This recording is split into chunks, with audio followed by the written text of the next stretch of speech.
এটা বানাবার জন্য আমি পর্যাপ্ত পানি নিয়ে নিব, তার মধ্যে 1 চা চামচ লবণ দিয়ে দিব, 1 টেবিল চামচ তেল দিয়ে দিব। পানি ফুটে গেছে, আমি 200 গ্রাম স্প্যাগেটি এর মধ্যে ছেড়ে দিব।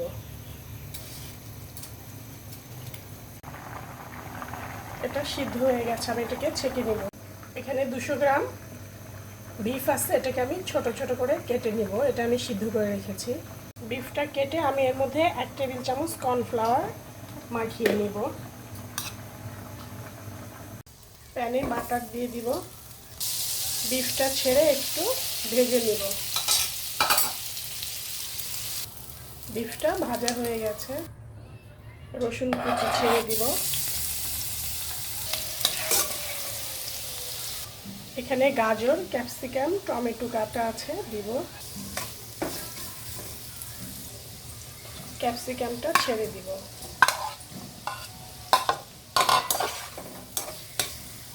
ওয়ান থার্ড চামচ গোলমরিচের গুঁড়ো দিব। সামান্য কাঁচামরিচ, পেঁয়াজ। বিফটা দিয়ে দিব।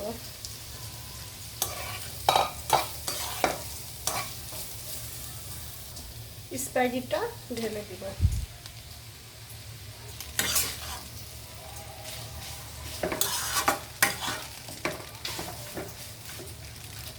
চামচ সয়া সস দিয়ে দিব।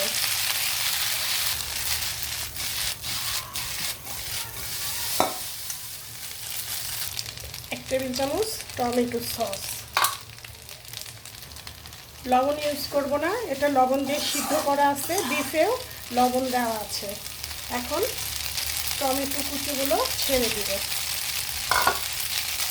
এর জন্য সামান্য একটু চিনি অ্যাড করে দিব। একটু লেবু রস দিয়ে দিব।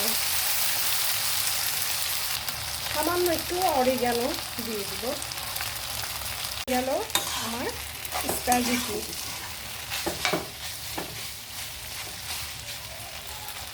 হয়ে গেল মজাদার স্বাদে স্প্যাগেটি রেসিপি।